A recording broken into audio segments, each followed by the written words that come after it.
Okay, man, are you ready to go? I'm ready to go. Now, come on, now crank this motherfucker up.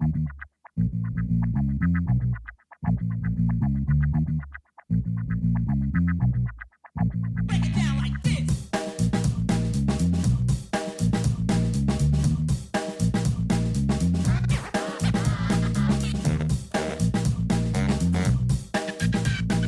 Hello, Internet.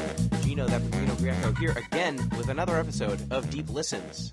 And today we're discussing what remains of Edith Finch, the adventure, action, not so much action. It's mostly like a Gone Home sort of thing. You are the titular Edith Finch, and you're walking through a house, learning all sorts of stories about your family. And to join me on this adventure, I am joined, as always, by Pete Busby. Hey everybody, I picked this game. I think it went pretty well, happy to say, so I'm excited to discuss it. This week's fun fact about one of my favorite sea creatures, the giant manta ray. Ooh! Mm-hmm. So this is from an article. Here's the title. Contingency checking and self-directed behaviors in giant manta rays, : do elasmo branches have self-awareness? So the giant manatee, Manatee or manta ray? Excuse me. I love manatees even more. That's why I'm distracted here. The giant manta ray, thank you, has the largest brain of any fish. Huh. So they were like, hey, let's see if they're self-aware. So they did a whole bunch of mirror tests with manta rays, and there was some unusual and repetitive movements in front of the mirror that suggested it was checking itself, looking at itself in the mirror. So there's not, with anything like this, when you're testing, cognitive traits, very seldom is there definitive proof, but there is some indication that manta rays are kind of self-aware, and regardless, fish are seemingly a lot smarter than we usually think. But manta rays are just baller, so either way. It's true, they got those wings. They fly underwater, it's crazy. Yeah, they're great. Very, very much so. And I am joined also, as always, by M. Palladino. Hello, everyone. This was a game that has been hyped up for a long time. Glad to finally get a chance to play it. It was interesting.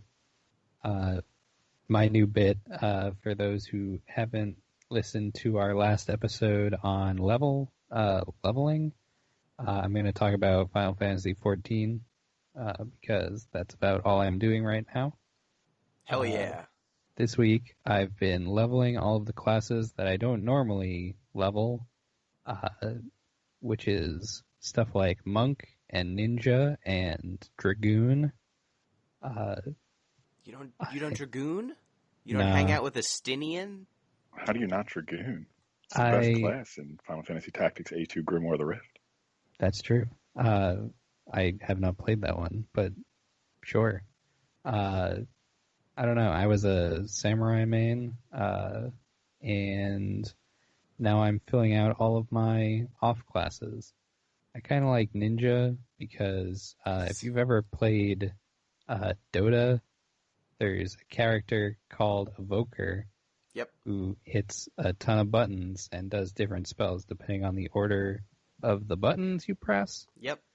Ninja is kind of like that. It's got 3 moves, and then you combine them in different ways. So I'm getting pretty attached to that one. So there are 9 total potential moves that you can do?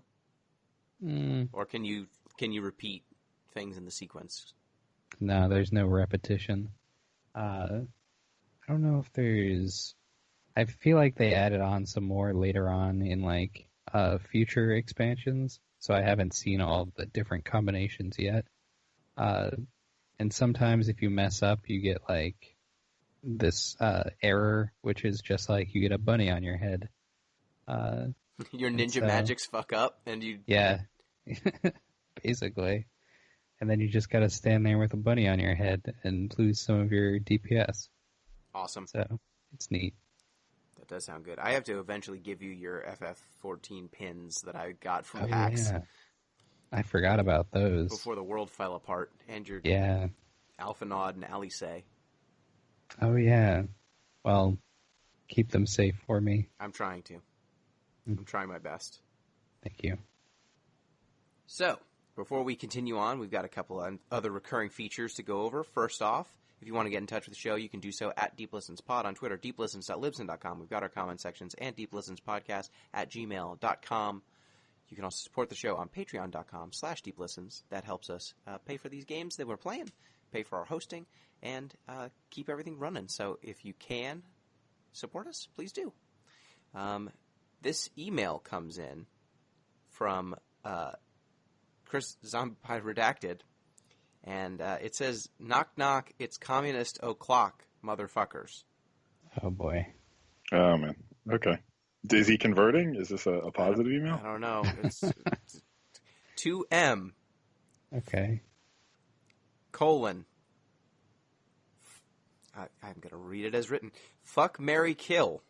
Instructions. Mhm. The rules are simple. I have selected 3 things M has said they value in video games and seek out. They must fuck, marry, and kill one of each of those concepts and explain why. Okay.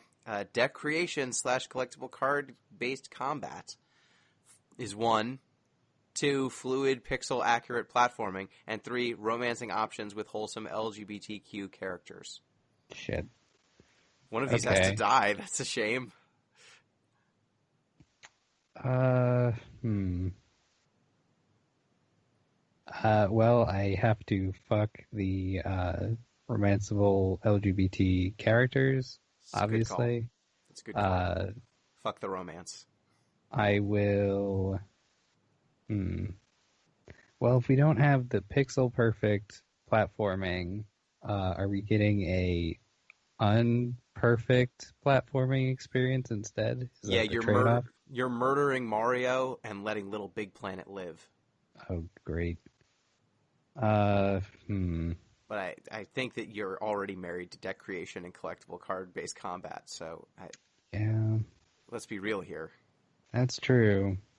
You were just playing Triple Triad, I assume.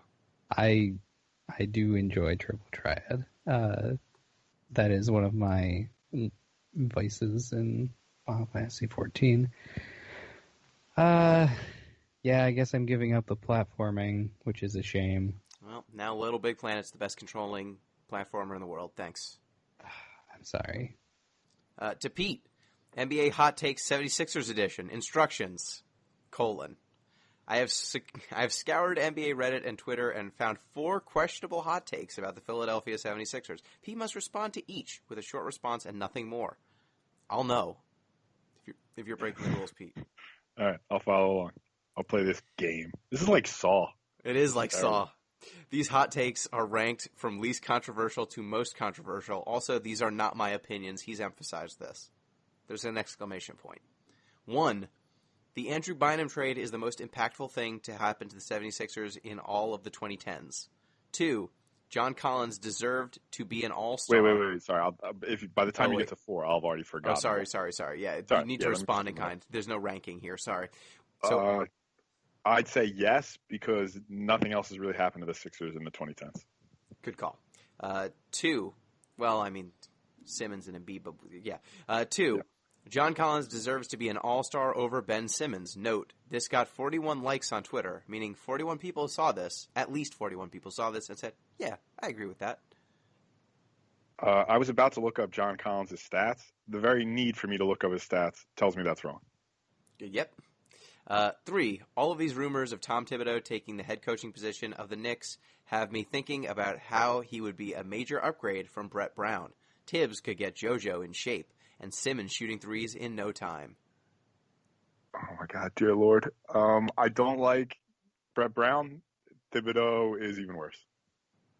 You know what I want to give my chronically injured center, who's the entire franchise? A guy notorious for running people into the ground. Yep. JoJo will get in shape by playing 42 minutes a night. He's just going to be running on powder. There won't be knees anymore. The worst one, also I spoiled this one to Gino. Shouldn't Allen Iverson be considered a bust considering he was drafted before Kobe, never won a ring, and rarely played a complete season? Oh my God. That hurts my soul. Like, when I was a kid, I never appreciated Allen Iverson, and I feel bad about it now. But, like, he is the most important player in the history of the 76ers, except for Julius Erving, probably. Barkley? I mean, Barkley's a son, really. I mean, he wasn't, or like a Rocket, more than a Sixer. Yeah, at this point. And then, I mean, Same Moses with Malone. Yeah, Moses. Like, Moses isn't really anybody. He played for like 6 teams. Yeah, that's true. Like, the Sixers are Iverson and Irving. And even Irving's best years were in the ABA. All of this is true. So, yeah, fuck that person's stance. Yeah, Allen Iverson's big mistake was not playing with Shaq, it turns out. Also, going out and partying every single night as opposed to, sleeping. That was maybe a mistake. Who's to say? And to me, Final Fantasy XIII, Would You Rather? Like Fuck, Marry, Kill, this segment needs no introduction. However, it should be noted, I created this list of scenarios after discussing with a friend. These were the only 3 scenarios that they could conceive that would not inflict bodily harm to another person or me that caused me to consider replaying the entirety of FF13 from beginning to end. 1. Shitting your pants on public transportation and needing to sit in place for 10 minutes before being able to walk out and find a restroom. Only one where I picked FF13. Oh, would you rather do this or play FF13? Yeah, I'd rather play FF13 from beginning to end than shit my pants in a public place and then have to sit there for 10 minutes. You don't say. Yeah, yeah. ZP says this is the only one where he picked FF13. This scenario gives him social anxiety just thinking about it. 2, having to watch Larry the Cable Guy's stand-up routine for an equal amount of time as it would take for you to play FF13. Oh, boy. Does he have that much content? Would it be the same content for 40 hours? Much content. So, like, he wasn't always Larry the Cable Guy. That's true. Like, he's not even Southern, really. Yeah, it's like that's all a character. Yeah, well, I mean, kudos for him getting paid. I think it would probably have to be Larry the Cable Guy because it says Larry the Cable Guy, not John the comedian. Yeah, well, I honestly don't know what his real name is. But I just need to know, is it the same stand-up for 40 hours? Though, to be fair, isn't all of Larry the Cable Guy's stand-up the same stand-up? Which is a more existential question. But if there's some variety, but 40 hours is a lot of Larry the Cable Guy. But also, 40 hours is a lot of Final Fantasy 13. I might laugh at Larry the Cable Guy occasionally. Maybe if I got good at 13, though, I could escape this prisoner's dilemma. Yeah, I guess I'll take Larry the Cable Guy. I guess. Wear the same socks for a month is the third one. And yeah, I'll wear the same socks for a month. That's fine. I assume I don't get to wash them. I'll take that into account for that month. P.S. Gino needs to pick my punishment game after beating me this year in the GBCDR. No one beats anyone in the GBCDR. It's a charity event. Everyone's having a great time. But I'll come up with something. We'll get you on for another show. All right. Now it is time for the Discord report. The Discord report.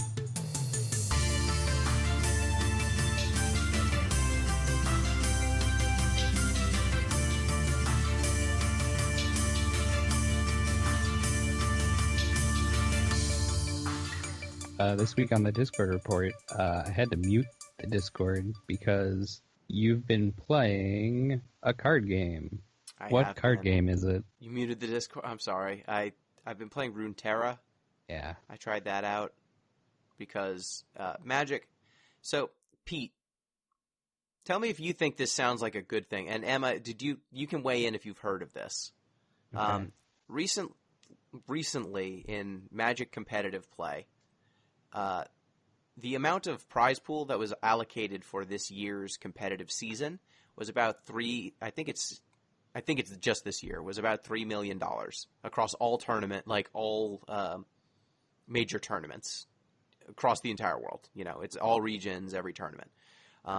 They have decided that all in-person tournaments are canceled, and in their place are a bunch of arena tournaments online. So I don't know if you're aware of this, but there's 2 different online ways to play Magic officially. Arena, the free-to-play game that they've released in the last year or 2, and then Magic Online, which has been running for almost 15, 20 years now. Both of them are legit ways to play. You can qualify for tournaments in either of those. They have different monetization schemes. One of them treats it like you're buying packs online. The other one is more of a free-to-play model and is a little bit nicer UI experience and everything like that. So they said that all of these tournaments now, they took the $3 million prize purse, cut it about $2.1 million off of it, and said that all of the tournaments are going to be on Arena instead of being in person and instead of being on Magic Online. And Arena can only support 1.5 formats, really. So if there were other formats that you were playing, like Modern or Legacy I don't think was on this year's Pro Tour circuit, but if you qualified via Limited or some format that's not supported properly on Arena, you just can't. That's not how the format you're going to be playing. You're going to be playing Standard. So, I mean, I obviously support the decision to go online. That seems like the right one. Yeah. I don't really know enough to adjudicate between these two, but based on your description, this seems dumb. I would have went with the other format. Yeah, it's not the online part. It's that they cut 2/3 of the prize pool, and then and then took a bunch of people who some probably qualified in paper, some qualified on Magic Online, some of them qualified on Arena. If you don't have a deck on Arena, if you don't have an Arena account, you can't just buy cards on Arena. You need to buy gems and then buy packs with gems. And then if you open 6 packs in a row, you get 1 wild card to get a rare. And then if you want to get mythic, specific mythic rares, you need to open 6. I think it's for every 5 rares you get, then you get 1 mythic. So, and it's 6 packs per wild card that you're guaranteed to get. So you might need to spend $200 on this software you don't want to use so that you can reassemble the paper deck you have right now. So it sounds like a cash grab. It sounds like. Doesn't it? It doesn't sound great. Apparently, they're going to be giving the people who qualified for the upcoming tournament, the most recent one, I think it's a Pro Tour, they're going to be giving the people who qualified for that God accounts for the tournament so that they don't have to earn cards or open cards. They can just make whatever deck they want. But they've said that they're doing it for this tournament. There's nothing clarifying that this is going to be for all of the tournaments so that players can just play and not worry about acquiring the cards necessary. So they basically cut the amount of money invested by 2/3, changed the format, and then told everyone to use a piece of software that they might not even have. If you have a Mac, it doesn't run on Mac. Arena's not Mac compatible, so you can't run it. If you don't have a good internet connection, sucks to suck. You can't participate.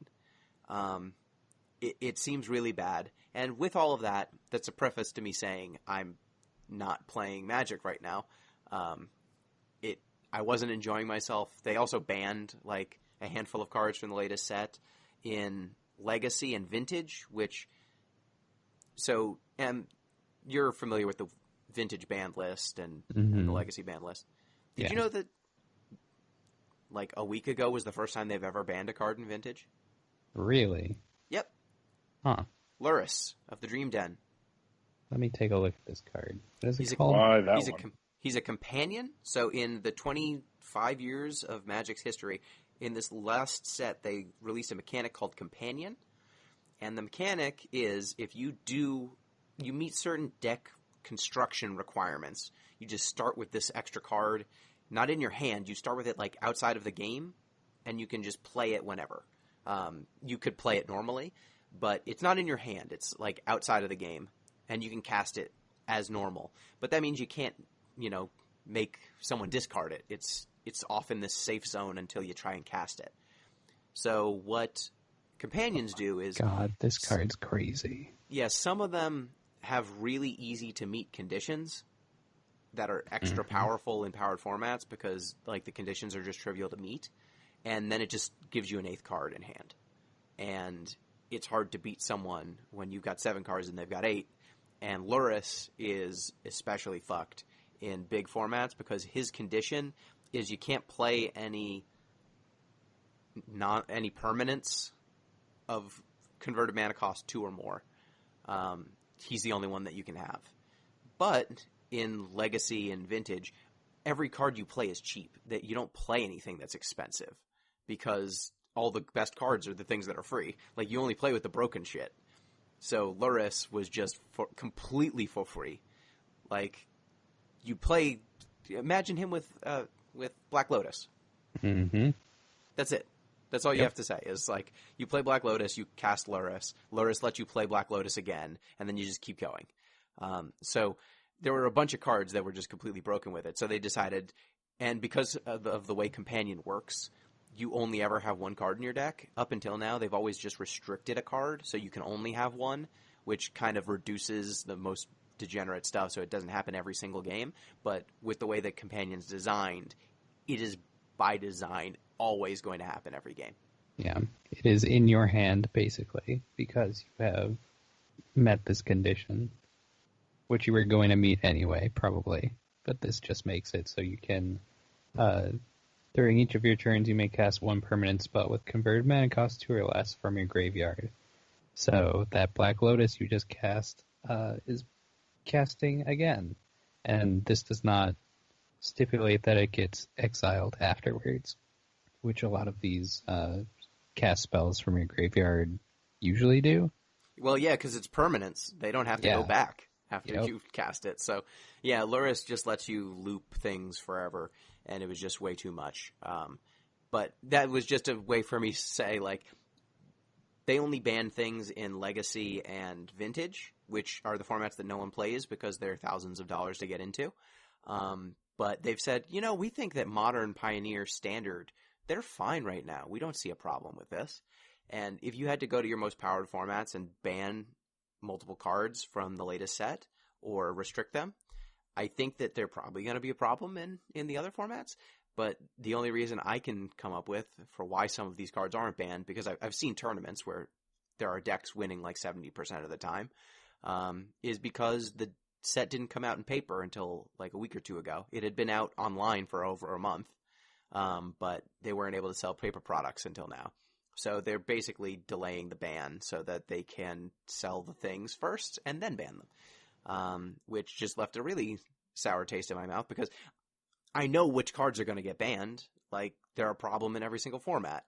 I know which deck's going to get some heavy bans on it. So I'm just going to wait until they figure shit out and they start respecting their player base a little bit more. So I've been playing Runeterra. It's pretty good. We'll probably have some coverage of it at some point. Cool. My obsession this week has been Angel, the spin-off of Buffy the Vampire Slayer. Perhaps you've heard of David Boreanaz, I'm familiar. The voice of Squall from Kingdom Hearts. Is that really what we're gonna reference David Boreanaz as? Well, he's either the dude who played Angel or Squall from Kingdom Hearts. I mean, who else? What else would he be?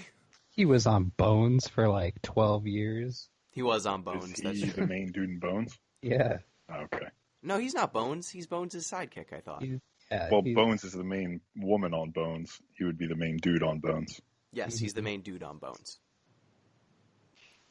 Yeah, Angel's a pretty good show.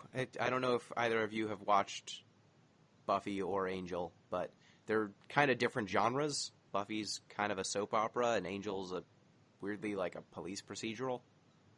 That's strange. I watched Buffy, but I did not ever get into Angel enough to watch.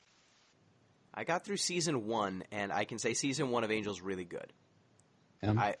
Right now, in the Buffyverse, my preferences go Buffy season 3, Angel season 1, Buffy season probably 5 or 4. It's either 4 or 5. And then the other ones all go in some order, and then at the bottom is Buffy season 6. Probably season 7, then season 6 in that order. But yeah, Angel's it's got a lot of really good episodes, and I recommend it. It's a good show. David Boreanaz gets to have a personality in this show, which is nice. Angel sucks way less in the show than he did in Buffy. Oh, that's good. Yeah, Couldn't get any worse. Yeah, because they needed him to just be like tortured boyfriend guy for every scene he's in. But when he's single and they don't have a romantic subplot for him, at least in the first season, he's totally tolerable. And I find it a little bit more interesting to have the main character be kind of conflicted instead of just kind of being a know-it-all, superpowered person who's kind of full of herself. Angel's a better leading character than Buffy, I'm going to say it. How dare you? You watch the show, and I think That's a hot take. I'll watch. We'll discuss.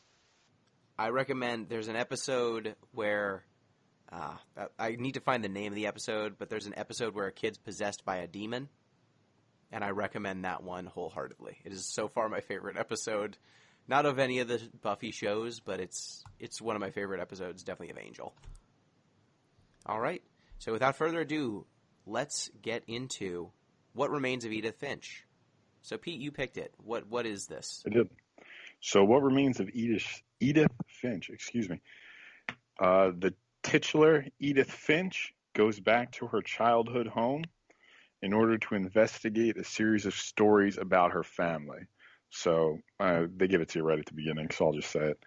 Her family is seemingly cursed, such that only one can survive each generation, I think is the way it goes. So she's investigating all the stories of her family's past and how her ancestors, let's say, have died by going back to the house where they all lived to investigate what happened. Yeah.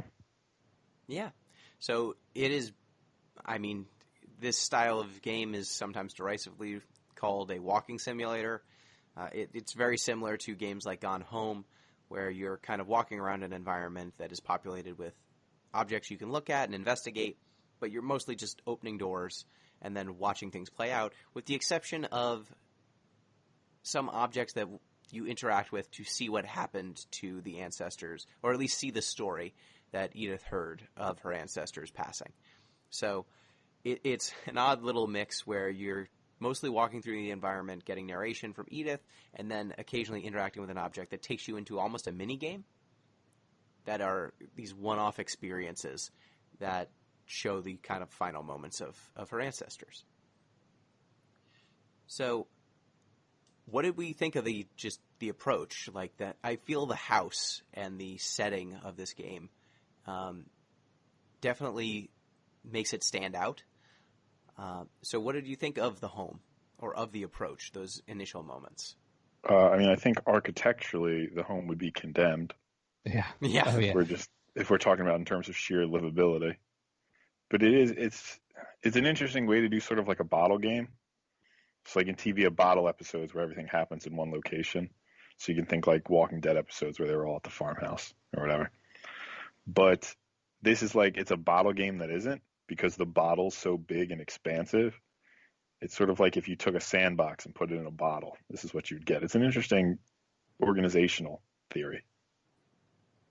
Yeah. Mm-hmm. The house is probably one of the first things that you see when you actually enter the game. And it is like this sprawling tower that is far above the forest that is around it. It is immediately the strangest thing, like on the horizon. It's just a very odd location, and so exploring it is all the more interesting because you have this like odd architecture that you are navigating, and you're like crawling through the walls and like going through hidden passages.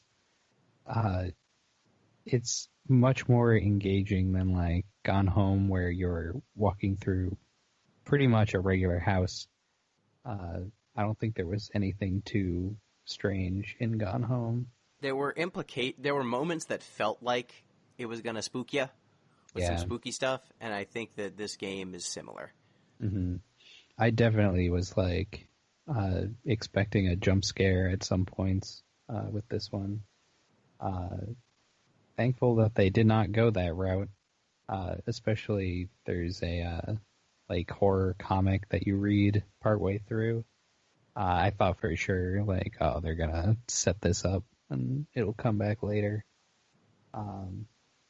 Didn't, so thankful for that. Yeah, the game gets a lot of mileage out of the genre.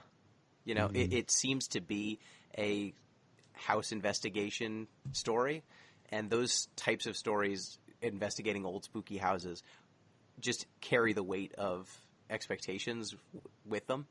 So you kind of get the spookiness factor without needing to actually do anything overtly spooky.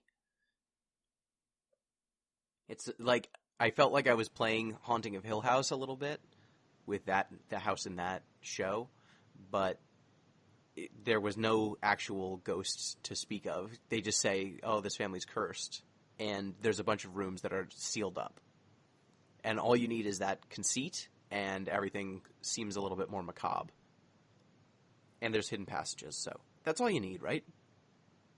Pretty much. Pretty much. I mean, especially too, you have that added layer here is like, all right, you're basically going through family folk tales. So I mean, you have to parse too what's true and what's false. So like, all right, you have these murder mysteries, you have these monster stories, and your basic question is like, all right, is this true? How do I translate this into something that would be true? That sort of parsing that goes on.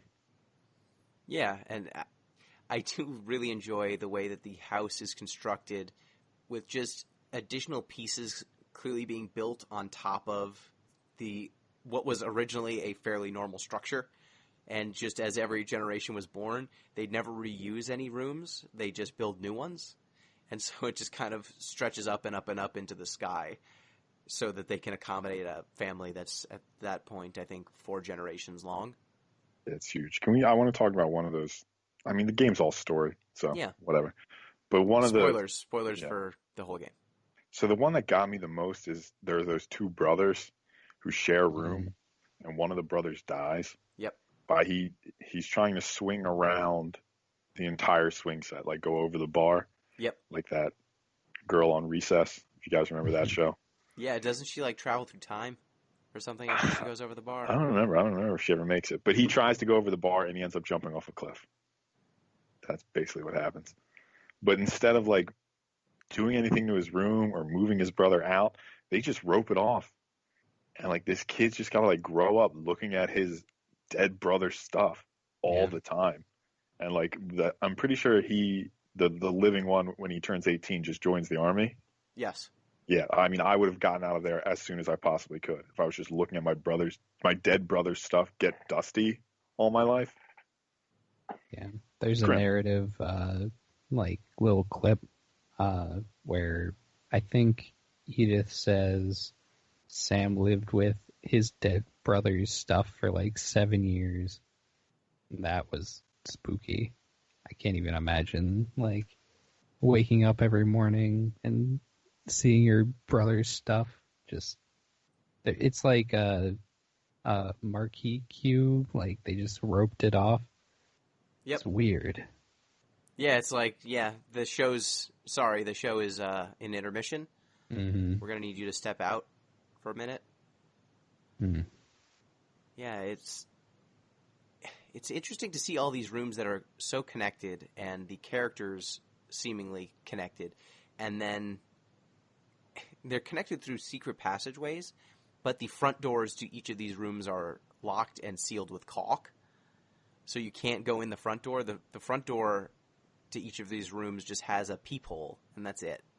So they're kind of these little, I don't know if microcosm would be the best word for it. They're almost dioramas that you're looking into, seeing these people's lives and who these different family members of the Finch family were.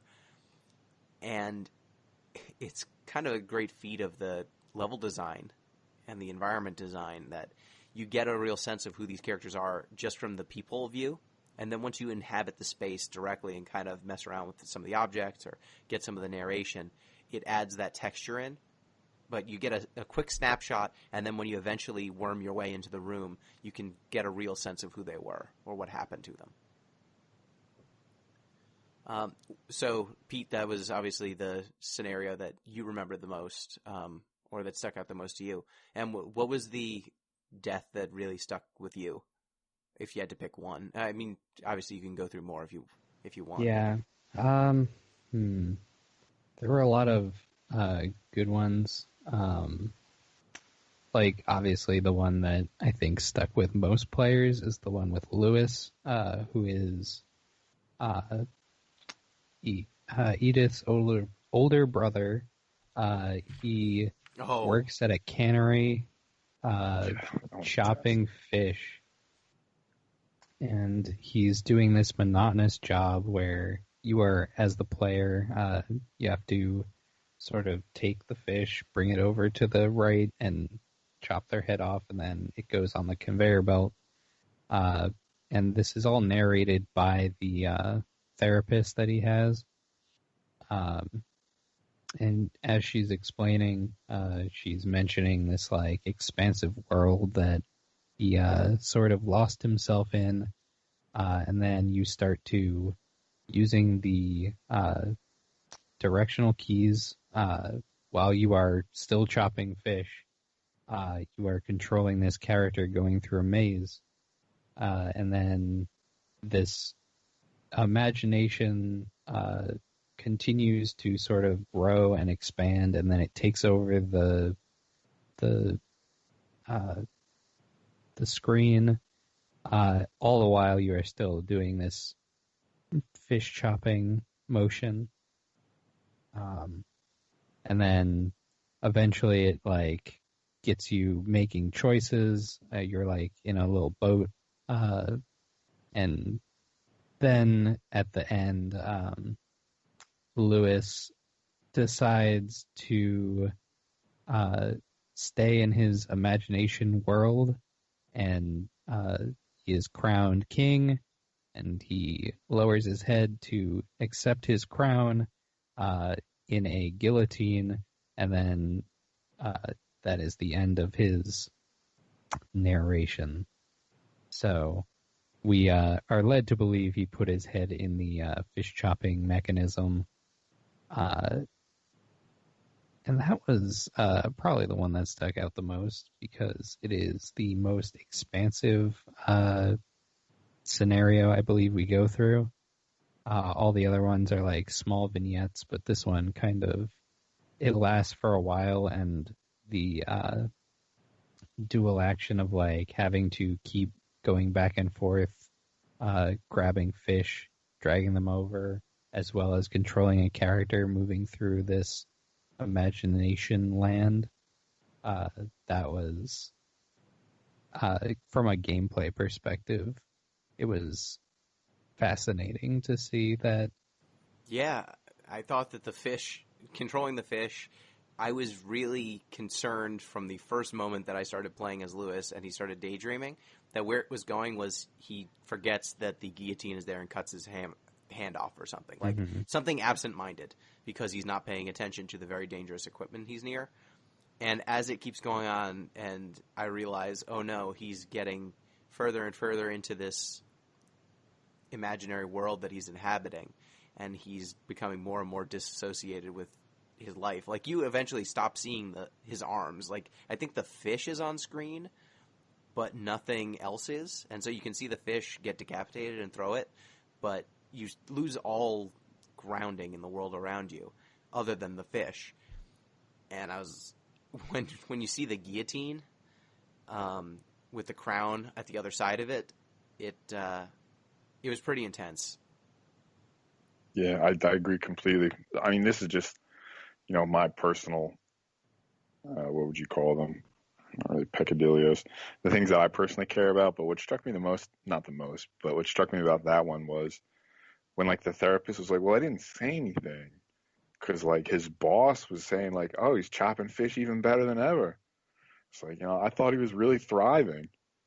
It's like the idea that he, like, that the fact that, like, his work was speeding up and he's more efficient than ever is, like, a proxy value for, like, oh, he's probably okay then. And then, chops his head off. Yeah, his ability to become more and more efficient by disassociating with the work and his own environment speaks to the what his job was.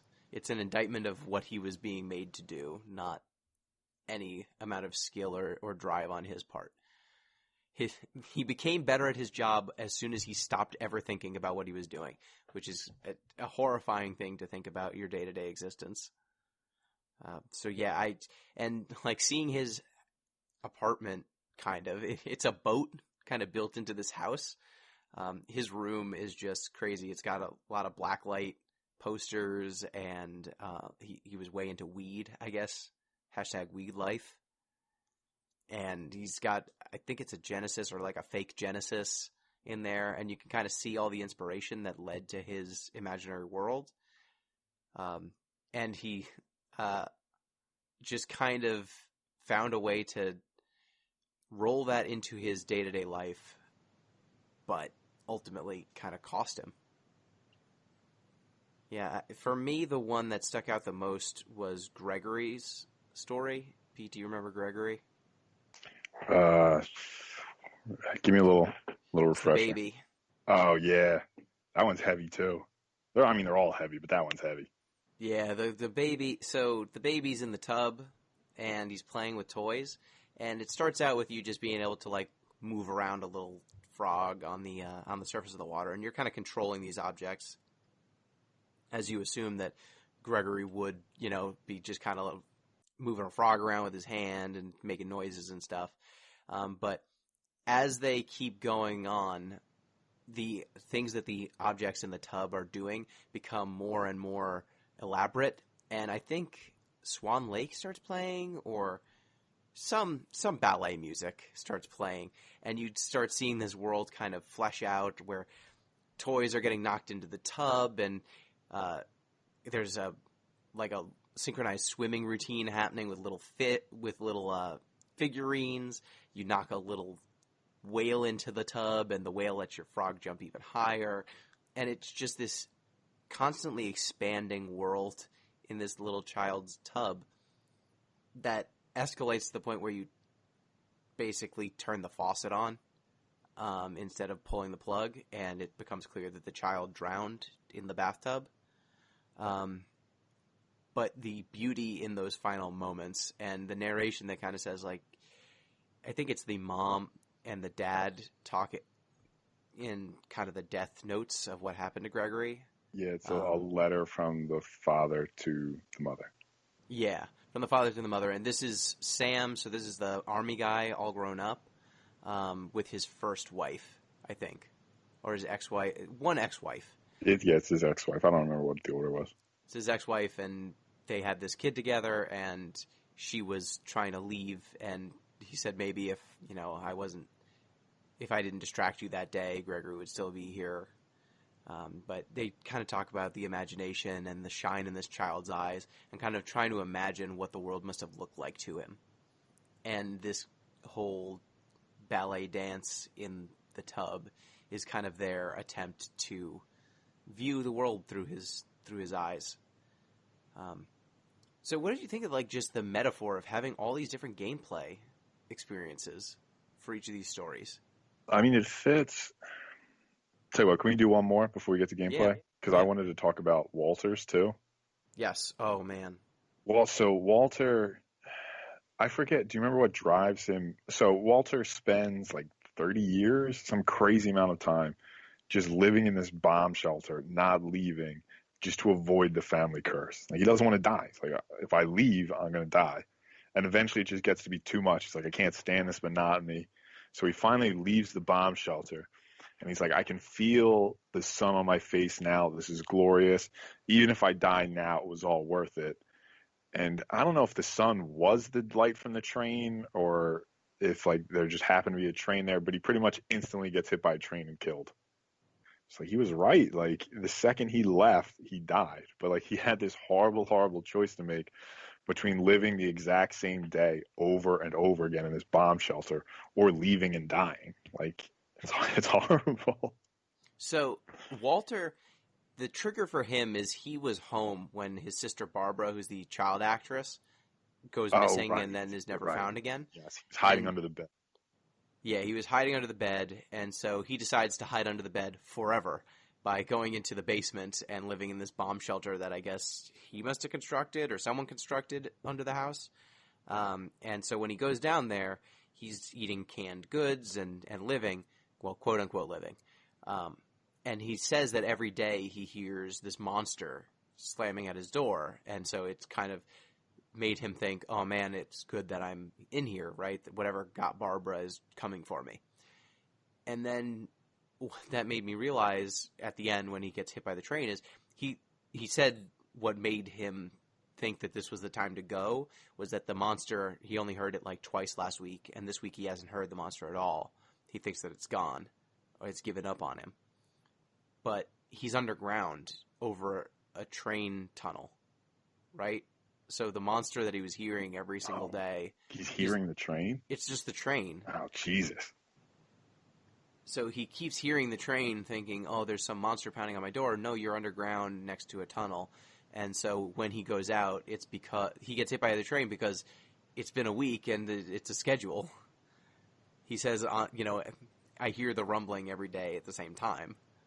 And so it's tragic in a way, but it's, again, a situation where it seems like the fact that he believes in the curse is what constricts him and into fulfilling it. If he had just kind of lived his life, who's to say that he wouldn't have met some sort of untimely death? But the specifics of his death are because he believed in the curse in this specific way. If he had just lived his life normally, maybe it would not have gone that way for him. Though, would you say that he was successful? Like, he lived longer than everyone except Edith Sr. It's true. I mean, that's always, like, whenever you have stories about prophecy, that's always the rub, right? Like, was the prophecy true? And this is what, like, the question is, if you never told anybody about the prophecy, would it still have come true? Like, that's the whole thing about Oedipus, Like, if they had told Oedipus, would he have done it? If he didn't know about it, would he have still done it? That's the question that always sits at the heart of prophecy. Yeah, and I think a lot of these deaths, like, how many of them, some of them are just tragic accidents. And the ones that have the element of mystery still in them, like, there's a handful of these stories that have very explicit causes of death, and we know what happened to these people. And then there's some where we're filling in the blanks because the story, either the person went missing or they just found the body and they don't know what happened. So we're kind of piecing it together from that. Which of these, were there any that you thought you had a theory on what actually happened, or you have questions about what actually happened to these characters? So, I mean, I guess, like, Molly, I'm not really sure how she died. I mean, I don't know if eating a whole tube of toothpaste would kill you. Like, did she actually eat all those things? Yeah, so hers was the one, and it's the first one, so it's kind of the one that sets it off, because you hear that there's a curse early on in the game, and Molly's story involves her, like, getting hungrier and hungrier and hungrier, and at one point she's just, like, in a room eating things that she shouldn't be eating, and then she jumps out the window and becomes a cat, and then she eats a bird and then becomes an owl, and then eats a rabbit and becomes a shark. Which tumbles down the side of a mountain until it hits the water. Yeah, and then you eat a seal, and then after you eat the seal, you become a sea monster, and you eat people. And then you come back to your room as a sea monster, and ostensibly you're going to eat yourself, I guess. Yeah, that's how it seems. She said it's under the bed, and that she'd be delicious. Yeah, but I think my understanding, at least, was an entire tube of 1920s toothpaste or 30s toothpaste and holly berries. She also ate those. Yeah, those are poisonous too, right? Those are poisonous. They're not like kill you poisonous. They're, I think, give you a bad rash and stomach illness poisonous. But she was eating a bunch of shit that was inedible. So it's possible that she just died of food poisoning. But we don't get that explanation. And the game, I think, leaves you just enough to kind of fill in the blanks where you want. Molly, we don't get it. True closure, quote unquote. Milton, we don't get any closure. Edith's brother, the artist. we just see his missing posters everywhere, and we find a flip book. Yeah, he's just gone. But I mean, like it says that the mother never gave up hope. But I mean, that's about all the info we get. Yeah. We just know that he's missing and that Edith has given up on him coming back. Sam, I feel like I didn't mourn Sam, military guy.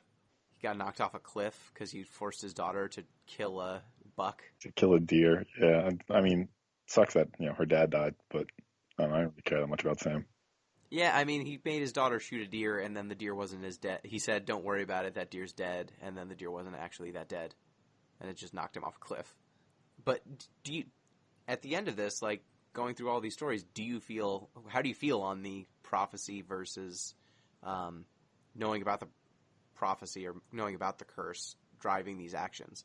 Like, where do you land? Is there a curse, or is this just people knowing about this family story causes them to act in ways that are self-destructive? I mean, to ask if there's a curse or not is sort of like a metaphysics problem, you know? Like, how am I supposed to know whether or not there's a curse? I think the more interesting thing is, why say there's a curse, right? Like, this could just be a Wyatt Earp problem. Like, have you ever heard of, it's like a thing in probability. So, like, it's really hard to win that many gunfights. So Wyatt Earp must have been really good at gunfighting, right? But if you have a whole bunch of people who are engaging in gunfights, eventually one of them is going to win that many. You get what I'm saying? Yeah. Yeah, it's like if you have like in rock, paper, scissors tournaments. Like, it's really unlikely that one person's going to win 30 rock, paper, scissors games in a row, but somebody has to if that many people are competing.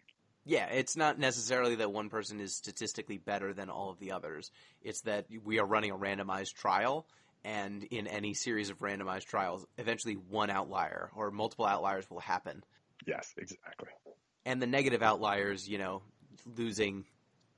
You can only lose a gunfight once. Most of the time. True. So the people who win kind of can go on hot streaks. Right. So if we start from that premise, right? So, like, if the universe is really random, it's very unlikely that this many horrible things will happen to one family. But there are a lot of families in the world, so eventually these many horrible things is going to happen to a family. You know what I'm saying? But the interesting question is, okay, why call it a curse?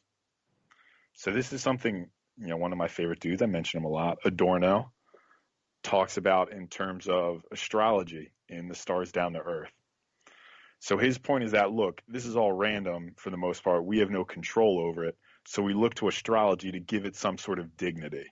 To say, like, oh, the stars foreordained that I would, have this shitty job or do whatever it is I do. You know what I mean? So it gives us a little bit of comfort, a little bit of significance that way. I think it's sort of the same thing here, right? Like, to say, like, oh, shit's random. I guess we came up on the wrong side of probability this time. Isn't that comfortable? Isn't that fulfilling, let's say? Whereas if you call it a curse, instantly it assumes some sort of greater dignity, right? It's not that your family's unlucky. It was foreordained that these sort of things would have to happen to you.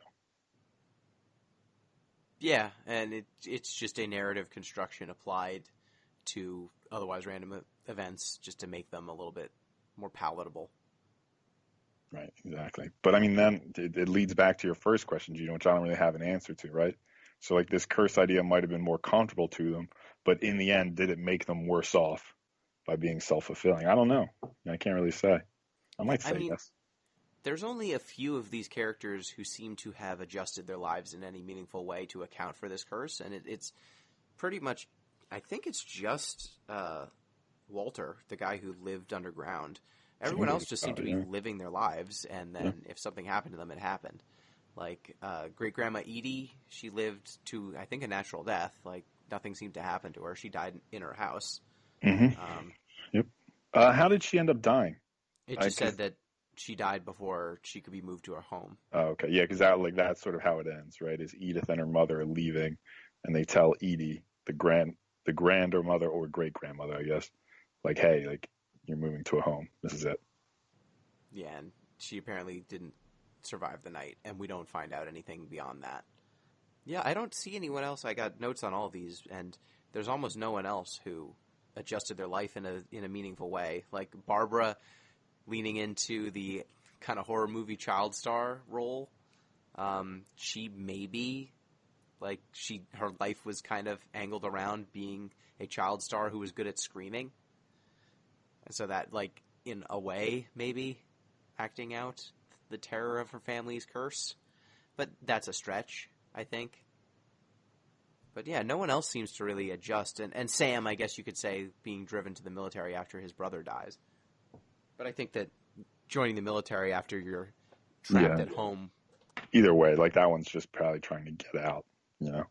The other one, you could say Edith's mother, but, like, her response to the curse isn't, like, restructuring its life. It's, okay, I'm going to bury all mention of the curse before my daughter finds out about it. Which I guess paradoxically makes Edith more curious about everything, but it isn't like, it doesn't lead to her eventual demise, at least the mother's. Yeah, she just kind of boards up the house and makes living in their home a lot more cumbersome and horrifying than it needed to be. And like, the simple mechanics of living in that house seem difficult.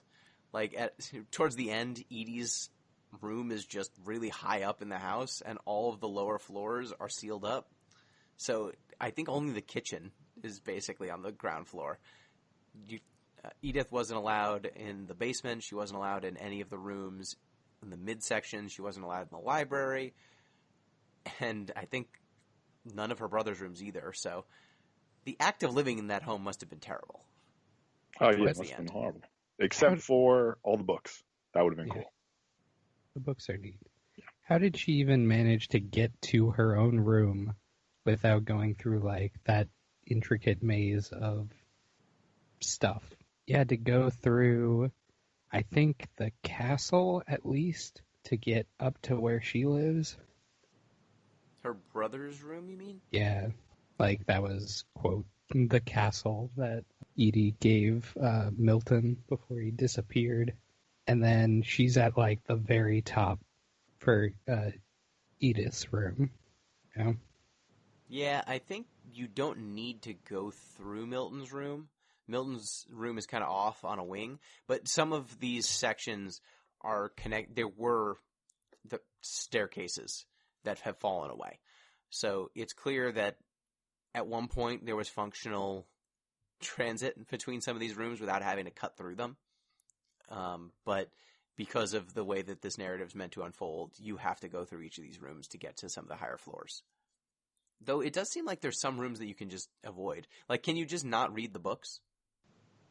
Yeah, like, I missed Calvin, I think his name was, the one who flew off the cliff. Oh, okay. Like, that one I just didn't see where the interact point was, so I kept on going, because it was like you had to do a little detour. So I assume there are a bunch that you could just not interact with. I almost wonder if you know the secret of, like, the winding box that's in the hallway. Oh, you to get could to the skip basement? just the whole, and just go right into the basement. Yeah, I would love to see a What Remains of Edith Finch speedrun. Speedrun. You don't have to interact with anything. It turns out. You know what the secret to winning this game is? Walking away. Mm-hmm. At the very beginning, you turn around. And you say, nope. Yep. Just never go to the house. Yep. Do you have to go in the doggy door? I think so. I think that's so. not way to get in. Okay. All right, because I went in the doggy door because I thought it would be funny. I assumed I would have had a key to the front door, but once I was in, I could not go back out. I think if you try the front door, it's like, it's locked, and this key doesn't work on it. So you go around the side, and then you enter the doggy door.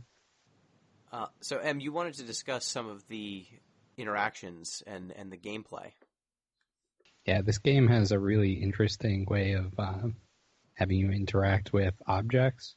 So in order to, like the key example that I just used, in order to actually interact with that, on PC at least, you would, like, actually wind your mouse as if you were winding the box. And then in other cases, like, if you have to slide something open, like, if you have to slide something up, you would actually make the motion of, like, Edith's hand, and like pull it down and then slide it up. So it was a lot of that interesting like gesture work that I really enjoyed. And it's something that I think a lot of other games would prefer you just like press X to interact and then you would do Press the X animation. to pay respects. Yeah, exactly. It's F to pay respects. Excuse you. Okay. Pete, do you get that reference? I don't. I apologize. There's a Call of Duty game where one of your squad members dies and you have to go to his funeral and you have to walk up to his casket and press F to pay respects. Yep. Mm. And now it's just a meme where it's one of the more ridiculous interactions that you have in video games. So that was really neat. Was there another one that stuck out? I mean, it's like everything you interact with, you have to, slide open a book or slide open a staircase or open a door. Like from a game design perspective, I was like, I appreciate all the little nuance that they put into like having you interact with stuff. Yeah, I liked it. My only problem was maybe it's just my mouse pad isn't big enough, but I often ran out of real estate before I had opened the object or interacted properly. So I had to just like, instead of having one smooth motion that was clearly what Edith was supposed to be doing, I would, start going up and then I'd run out of real estate and then have to pick up my mouse and then go again. And then Edith's arm would go up and down a little bit. And so it made what should have been a smooth motion a little bit haphazard. But, that's neither here nor there. It's just a bit of an oddness that showed up in my game. Mm-hmm. I agree with that. The other one that I was really taken with was when you were on the swing, like doing the cliff death.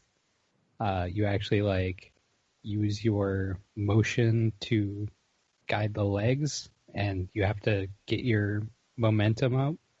I don't know how they even did that to get it as realistic as possible of the actual like experience of swinging your legs on a swing. That was really neat. That was worth like going back for, I think, because I missed that one originally. I was like, all right, backtrack. One of these I didn't do. Let me do that. So it was nice. And then you die, of course, but Yeah. Until then, though, it was very light, very fun. Until the breeze kicked in. Yeah. They really shouldn't put that swing there.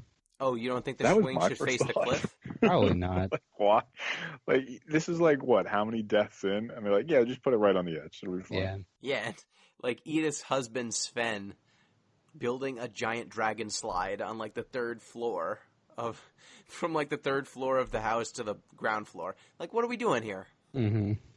What was the plan? Yeah, it's almost like they were baiting, like, oh, if something's coming for us, then we make sure it gets us. Yeah. You won't kill me. You won't. And then it did. Or they just shouldn't be doing such stupid shit. Yeah, some of the deaths are really them just doing stupid shit. Yeah. So what did you think of the narration style? Like having narration show up in world and then kind of disappear or steer you in a direction. Like there were some times where narration would pop up on screen and the camera would kind of snap to it so that you could see where it's directing your attention. And then after the narration was spoken by Edith, the words would fade away or they'd like go up a chimney or go through a doorway. Did you think the in-world written text worked for you? It fits with the overall conceit here. So like, if we're looking at the ultimate ending, what's really going on is Edith's son. Yeah, it's Edith's son, right? Yes. Yeah. Edith Jr., the main character we're playing as. Yeah. Yes. Her son is on the ferry going back to the house to visit his mother's grave, and this is her diary that he's reading. So, I mean, it fits in that overall diary conceit that, like, all right, this thing is spurred on by these written journal entries, which also aligns with sort of this idea of family heritage, right? Like, you were thinking, like, all right, these things are recorded for posterity in this sort of written word. Like, there's an actual tangible heritage that's being passed down here that's instantiated in some sense, this curse. So, I mean, I didn't really care about it one way or another from, like, a gameplay perspective. It could have just as easily been audio narration. But if you want to base this story around this diary as heritage metaphor, it makes sense to do it as written word. Hmm. Yeah. Yeah. I liked the use of this like narrative element being in the world because it guides the player through the space. Excuse me, where they might otherwise like not know how to progress through the environment. So every so often, I would get into a point where I would be like, which direction should I be traveling? Particularly like uh, the moment when you're on the cliffside by the family graveyard. Yep. You kind of like look out at the house that's in the middle of the lake or ocean or whatever. Um, and then I was like, well, now where do I go from here? And then I turned around, and then the narrative popped up and indicated that there was another path. And then you follow that path. And it kind of was useful gameplay wise, because otherwise I would have just been like, I guess I just go down the same path I went to get here. And then I would be going in circles. But because there was some visual indication, that was useful. And then every so often there would be like little clues in the narrative that would be like what you need to progress. I should have written down which instances those were. It was like very key words that Edith uses that then translate into actions in the game. Like I believe the first time you open the book, like in order to open a secret compartment, there was some like keyword that is mentioned that's like useful in the instant when you need to like slide the book open, and then that lets you progress. It was interesting. They did some very they had a good eye for like what narrative cues they wanted to convey. Yeah, I think it's interesting that many of the portals and secret passageways in this game are hidden in books. Like, this is, Mm-hmm. in many ways, a game about moving through stories and being trapped by stories. And so having each of these rooms locked off kind of in diorama fashion, but then once you move through one of the stories, quite literally, you open a book and then there's a secret passageway, like a lock inside of the book or something like that. Sometimes it's like a bookshelf that you need to move out of the way. Sometimes it's what appears to be a wine rack hidden in the bookshelf, and then there's a crawl space underneath. Having all of these elements built into literal bound texts, I think, does a great job of giving a visual metaphor to the overarching metaphor of the game. Mm-hmm. It's interesting too that you use the phrase trap, because I think this story could not just as easily, that's a weird way to put it. I think this story also describes sort of like an intergenerational PTSD that's going on as well. I mean, you think about especially Walter and Sam, various things that will happen to him. Like you could see And this. Dawn. And Dawn, yeah. Edith's mom. Absolutely. You could see this as, okay, what are the effects of this intergenerational grief, this intergenerational trauma, and how do these different people respond to it? Some try to just wall it off. Others sort of try to, run away in certain respects. It's just an interesting approach to, okay, how do each of these people deal with their grief? And, we could go back to labeling things as a curse. That's another way to try to deal with this basically unsurmountable grief. Yeah, and I think that the act of kind of getting through this trauma, seeing Edith process her family's generational trauma, kind of trying to write down what happened so that she can make sense of all of it, and then having that be enough to kind of pass down to her, I guess we know as a son. We don't get some sort of tangible explanation, right? It's not like, it was a gypsy curse and that's why everyone's cursed and we're going to solve the curse. Or, it was a monster that was killing everyone who we don't know how they died. They were killed by a monster or something. Instead, it's just kind of Edith trying to make sense of everything and have some sort of closure for a family life and childhood that was really screwed up, because Edith never got to experience these rooms of the house. She lived in a house that was a prison. Like, everything below her room was a mausoleum erected to her former family members. And the idea of living amongst all of those memories without getting to indulge in them or understand them must have been a nightmare. And she mentions, like, when she walks through the graveyard and the pet cemetery, she says in many ways the pet cemetery was even more disturbing than the cemetery, because it's, 4 generations or 3 generations of pets that are all buried here. It's just family history buried on top of other pieces of family history, and it's just too much for one person to bear. And she kind of becomes this repository for all of this lore that her family has accrued over the years. So with that in mind, are there any canonical stories that in your families that kind of meet similar proportions? Because for me, a lot of this stuff rung especially resonant, as, my name, if anyone's read any of my articles, one of my articles on giantbomb.com, I wrote one about my grandfather passing away, and I said in that article, like, I'm the third Gino in my family that I know of, at least. I'm named after both of my grandfathers.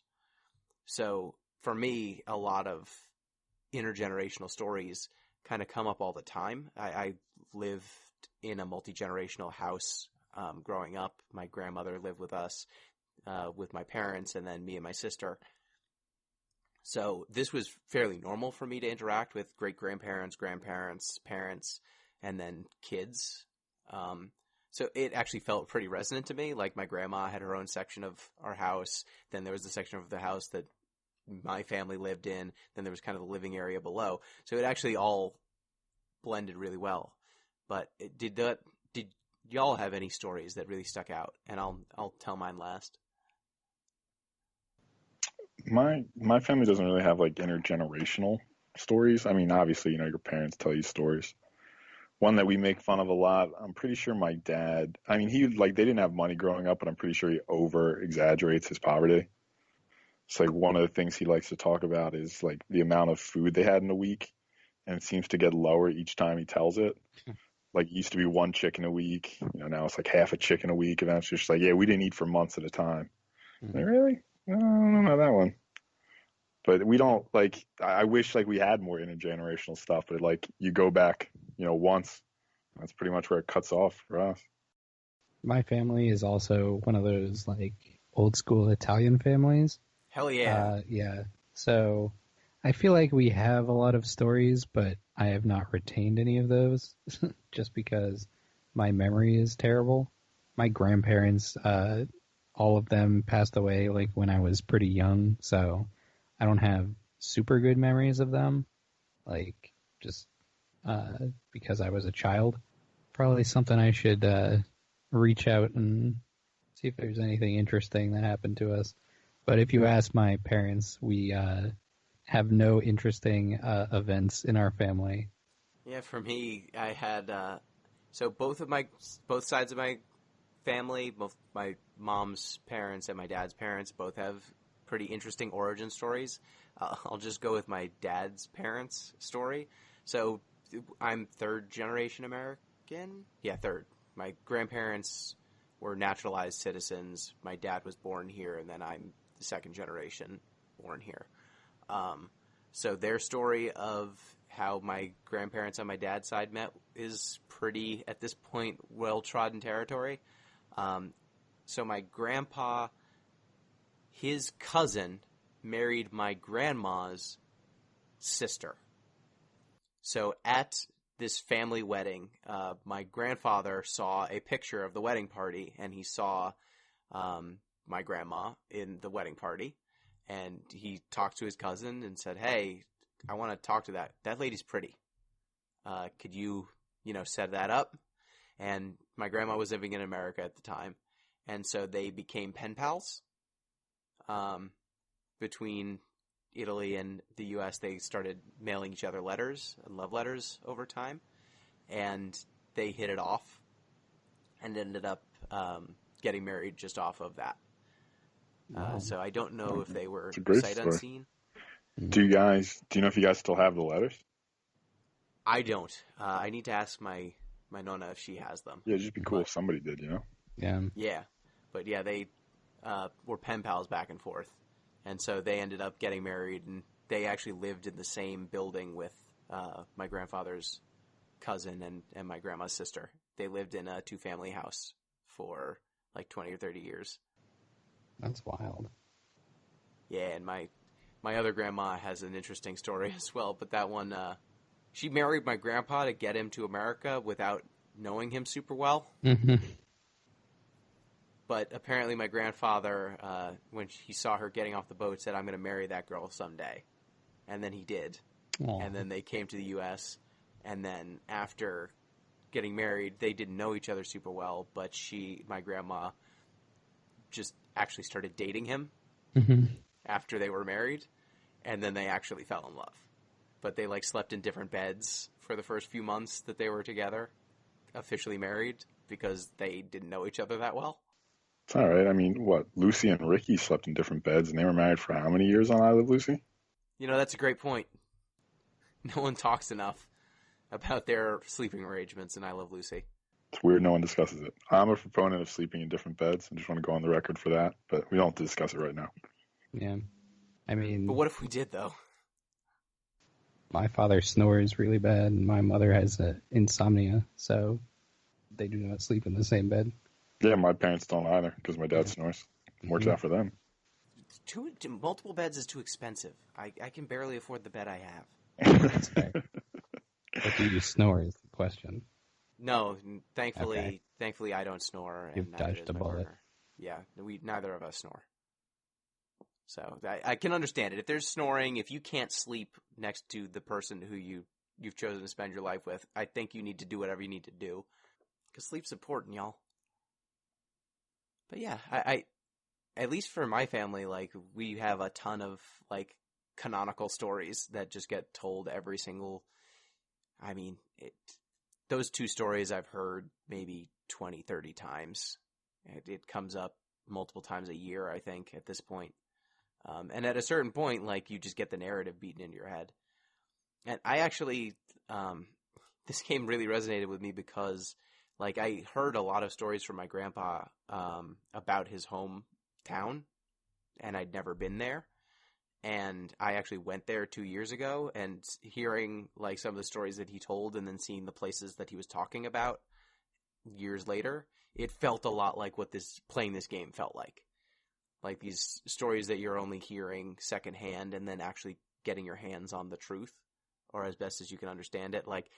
My grandpa was one of those, he walked uphill both ways to school, in the snow and all that sort of stuff.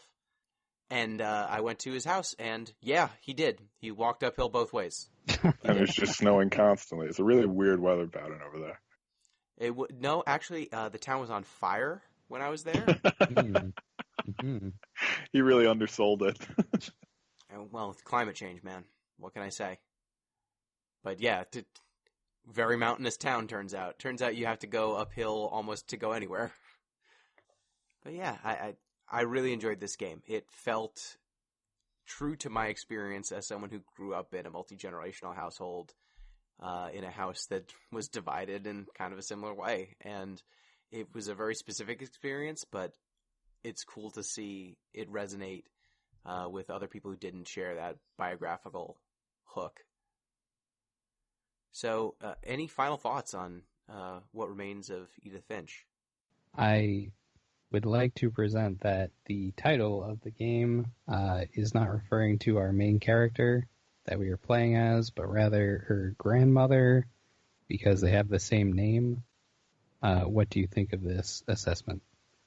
That her grandmother's story, all of it's her grandmother's stories, and it's what remains of her, or we find her remains? No, we do not find her remains. I mean, someone finds her remains because she does die, but I present that What Remains of Edith Finch is exploring this house that is a monument to Edith Finch Sr.'s family, that she's sort of preserved in this way as a literal towering monument of the Finch family. I agree with that. Yeah, Yeah. I support it, especially given how hard, I forget her mother's name. What's Edith Dawn. Senior's granddaughter's Dawn? How hard Dawn tried to keep Edith Jr. away from these stories. It would make sense that Edith Jr. would become preoccupied with finding out what happened to her grandmother. Great grandmother, I should say. Yeah, and I think that this entire house kind of shows the dangers of creating such self-referential monuments. Like, it's all family dogma that's building up and building up and building up, making this otherwise quotidian just accidents that happen to these family members into lore instead of just treating it as lives that are meant to be led. They're all just branches on a grand narrative instead. And it becomes, I don't think it's unhealthy the way that the family lived to begin with, like when it was just one family. But the more branches that get stapled onto this and the more these individual lives are turned into just grist for the family story, it ends up, I think, trapping some of these characters in a way. Like Edith, specifically, the last Edith. Could you imagine going back to that house by yourself, pregnant, just because you want to learn what happened to your family? Terrible. And we learn that Edith is pregnant as she is climbing on the branches of a tree outside of the house, for the record. Yes.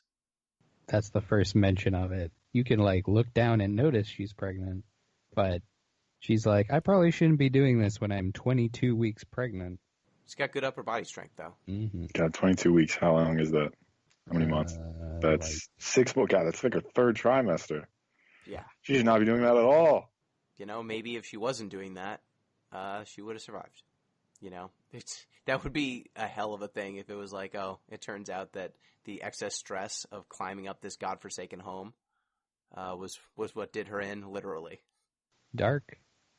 It would be. So, just last thought here. What did you think of the ending? It feels like the game wraps really abruptly. We get to Edith's room, and she starts putting these pieces of information together. She starts kind of directly talking to her unborn child, and then we kind of snap to when she went into the library, like the last days that she's with her family living in the house. She goes to the library, she starts reading a journal, I think that Edith Sr. kept, and then her mom tears it out of her hand and breaks the journal. But we hear about Edith Sr. going into the house because there's a super duper low tide, and she's going to see the home that, the original home that is offshore in complete viewing distance of the current house. So did that work for you, the ending?